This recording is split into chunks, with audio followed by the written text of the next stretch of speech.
दोस्तों, कैसे हैं आप सब। तो टॉपिक चल रहा था हमारा वर्तनी का। वर्तनी पढ़ रहे थे हम। तो देखिए, वर्तनी का टॉपिक मिल रहा था। कुछ बातें हमने कर ली थी कि सबको सही लिखने का तरीका क्या कहलाता है, वर्तनी कहलाता है, जिसका पहला नियम भी हम पढ़ चुके थे। ठीक है, अब देखिए आगे वर्तनी में खड़ी पाई, पड़ी पाई, जो अनुस्वार है, वो सारी चीजें हम पढ़ चुके हैं। तो आज देखेंगे वर्तनी के नियम।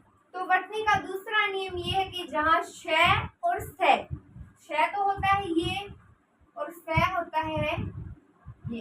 ठीक है, तो जहाँ श और स एक साथ होते हैं वहां पर पहले कौन सा श आएगा, पहले ये वाला श आएगा और बाद में ये स आएगा। आप सोच रहे होंगे हमें किस चीज में काम आएगी, हमें कैसे पता चलेगा कहाँ पर क्या लगाना है। तो देखिए, जैसे कि कोई कहेगा हमें शासन लिख कर बताओ, तो शासन कई बार ये होता है ऐसे होता है या फिर ऐसे होता है। वही याद करना वर्तनी का दूसरा नियम। वर्तनी का दूसरा नियम क्या कहता है, पहले कौन सा स आएगा, ये स, उसके बाद कौन सा स आएगा, हमेशा ये स आएगा। ठीक है, जैसे कि और कोई भी शब्द ले लो जिसमें कि दो से आते हैं तो पहले से यही आएगा। जैसे कि शासक ले लो, शासक तो सेम हो गया। तो बताओ कौन सा आएगा, ये शासक सही है या ये बिल्कुल ये वाला सही, क्योंकि यहाँ पर पहले ये स है और बाद में सड़क वाला स है। ठीक है, अब जैसे कि और ले लो, शासन हो गया, शासक हो गया, शोषण हो गया, तो पहले कौन सा स आएगा, पहले तो यही स आएगा, जो भी स होगा ना, और वो उसके बाद ही आएगा। ठीक है, तो पहले लिख लो वर्तनी का दूसरा नियम क्या कहता है। देखो, वर्तनी का सेकंड नियम पहला लिख चुके हैं, तो क्या लिखेंगे, जहां श और स एक साथ प्रयुक्त होते हैं, जहां श और स एक साथ प्रयुक्त होते हैं,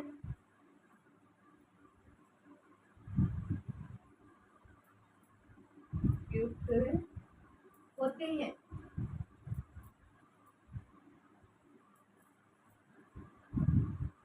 जहाँ श और स एक साथ प्रयुक्त होते हैं वहां पहले कौन सा स आएगा। देखो, वहां पहले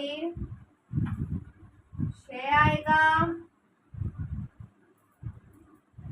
व बाद में स आएगा, सड़क वाला। ठीक है, तो वर्तनी आपको एकदम सही लिखनी है। जैसे कि शासन है, शोषण है, शासक है, समझ गए होंगे। तो इसी प्रकार श व स एक साथ आने पर कौन सा, ये श पहले आएगा और ये श बाद में आएगा। ठीक है, तो ध्यान में रखना है कि ये स पहले आएगा, उसके बाद ये स या सड़क वाला स आएगा। जैसे कि विशेषण है, तो विशेषण ऐसे ही तो लिखेंगे, यानी कि पहले कौन सा स आ रहा है, ये आ रहा है। ठीक है, समझ में आ गई बात। ठीक है, अब देखो इसका तीसरा नियम क्या कहता है। वर्तनी का तीसरा नियम क्या कहता है कि जहां पर र के प्रयोग में अशुद्धि होती है, जब र के प्रयोग में क्या कौन सा होता है, ये र, यही तो होता है र। तो र के प्रयोग में अशुद्धि होती है जब र किसी अक्षर में ऊपर लगा होता है, तो उस अक्षर में पहले पढ़ा जाएगा। जैसे कि अशुद्ध, यानी कि अशुद्ध, अशुद्ध क्या होता है, यानी कि वो चीज क्या रहेगी, गलत रहेगी। कैसे, जैसे कि आशीर्वाद, निर्माण, इनमें क्या पढ़ा जाता है, रे पहले पढ़ा जाता है। इनके ऊपर ये रे होता है ना, वो निर्माण, आशीर्वाद, तो स से पहले हम क्या पढ़ देते हैं, रे पढ़ देते हैं। तो रे के प्रयोग में अशुद्धि होती है, लिख लीजिए ये बात, लिखें, र के प्रयोग में अशुद्धि होती है, र के प्रयोग में अशुद्धि होती है, अशुद्धि होती है जब क्या किया जाए, जब र किसी अक्षर के ऊपर लगा हो। लिखो, जब रे किसी अक्षर के ऊपर लगा हो,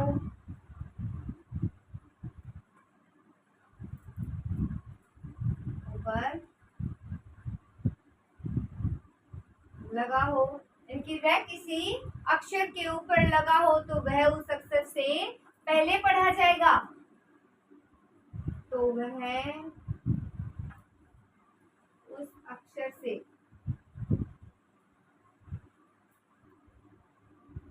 पहले पढ़ा जाएगा। ठीक है, जैसे कि आशीर्वाद है, देखो एक तो ये आशीर्वाद है और एक कैसे लिखेंगे,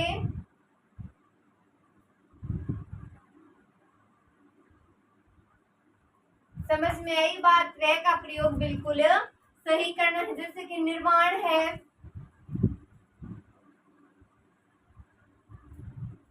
कहाँ लगाऊं रे, ये तो हो गया बाद में, ये हो गया पहले। ठीक है, तो ये क्या है, अशुद्ध है और ये क्या है, शुद्ध है। तो ये तो है शुद्ध, ये अशुद्ध। ठीक है, समझ में आ गया रे का प्रयोग। अब देखो आगे तीनों बातें नोट करो या स्क्रीनशॉट लो फटाफट।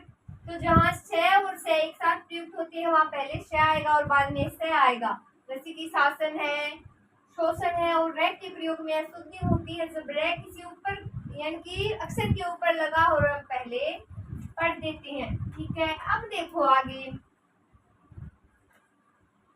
वर्तनी के बिना ग्रामर नहीं आएगी, थोड़ा सा ध्यान से देख लो। अब देखो अगला नियम, तो विराम चिन्ह जहाँ होते हैं, जैसे विराम चिन्ह होते हैं ना, तो विराम चिन्ह तो हमने देख लिए थे पहले, लेकिन एक बात और याद रखो कि विराम चिन्हों का प्रयोग ना होने पर भी क्या हो जाती है, अशुद्धि हो जाती है। कैसे हो जाती है, जैसे कि ये होता है विराम चिन्ह। अब एक लाइन लिखी मैंने,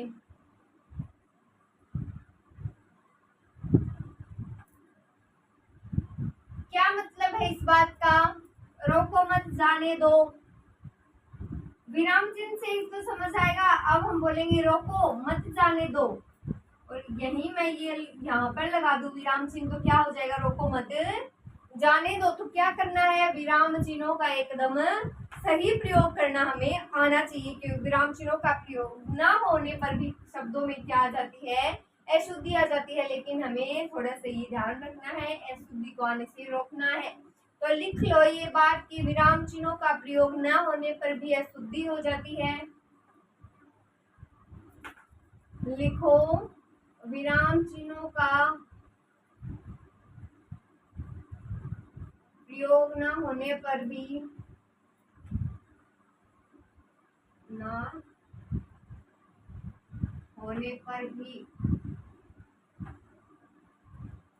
अशुद्धि आ जाती है।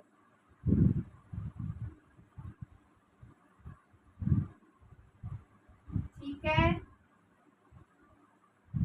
जैसे कि रोको मत जाने दो, लाइन देखिए दोनों सेम है, फर्क किसका है, विराम चिन्ह का।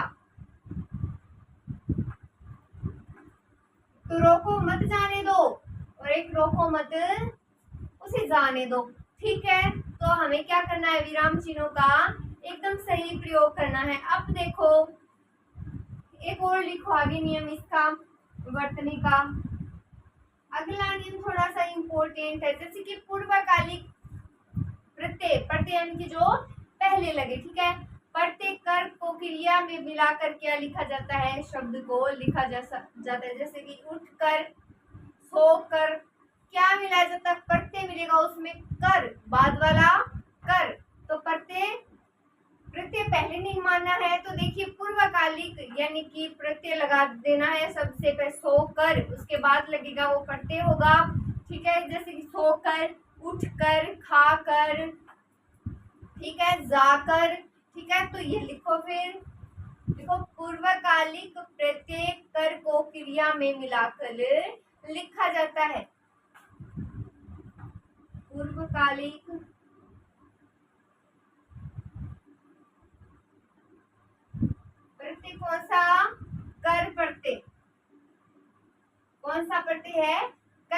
प्रत्यय को क्रिया में मिलाकर, को क्रिया में मिलाकर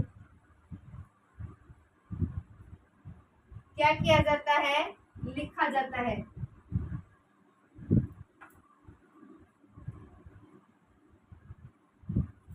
लिखा जाता है। जैसे सोकर, उठकर, जाकर, यानी कि कर लगाना है इसके बाद में, तो ये क्या हो गई, अगला नियम। अब देखो द्वंद्व समास में दोनों पदों के बीच में क्या लगाया जाता है, योजक चिन्ह लगाया जाता है। जैसे कि माता पिता, ऐसे लिखते हैं क्या, माता और पिता ऐसे नहीं करते क्या बीच में, भाई बहन, बाप बेटा, रात दिन, तो क्या होता है, योजक चिन्ह। तो द्वंद्व समास में पदों के बीच क्या लगाया जाता है, योजक चिन्ह लगाया जाता है। ठीक है, छठा नियम लिख लो इसका, स्क्रीनशॉट लो पहले इसका। अब लिखो आगे, कौन से समास में, द्वंद्व समास में। अब हमारी बटनी कंप्लीट होने वाली है, तो लिखो द्वंद्व समास में, द्वंद्व समास में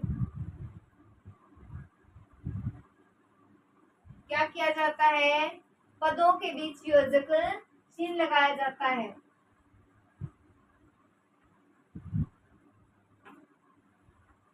पदों के बीच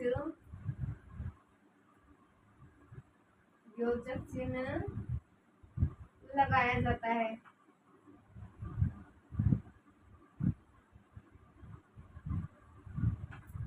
जैसे कि माता पिता, दिन रात, बाप बेटा या बेटा बेटी। ठीक है,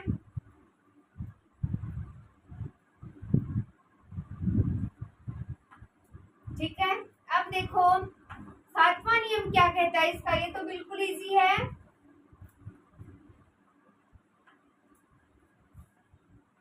तो देखो समुपसर्ग के बाद य, र, ल, व, स, है आदि ध्वनि अगर हो तो मैं को अनुस्वार में बदल देंगे। जैसे कि यह है, संयम लिखना है तो उसे मैं में बोल देते हैं ना हम, जैसे कि सैम तो नहीं बोलते ना, इसे सैम, संयम बोला जाता है। जैसे कि संवाद, ये संवाद तो नहीं है ना, इसे क्या बोलेंगे, संवाद, यानी कि मैं को अनुस्वार में बदल देते हैं। अनुस्वार यानी बिंदी में बदल देते हैं। अनुस्वार के आज ऊपर लगी होती बिंदी, उसे क्या बोलेंगे, अनुस्वार बोलेंगे। ठीक है, बिल्कुल इसी भाषा में आपको पढ़ा रही हूँ। देखो क्या लिखना है, सम उपसर्ग के बाद, यानी कि सम या स के बाद या सम उपसर्ग लिखा जाएगा, सीधा स नहीं लिख सकते, तो लिखो सम उपसर्ग के बाद, सम उपसर्ग के बाद क्या है, य, र, ल, व,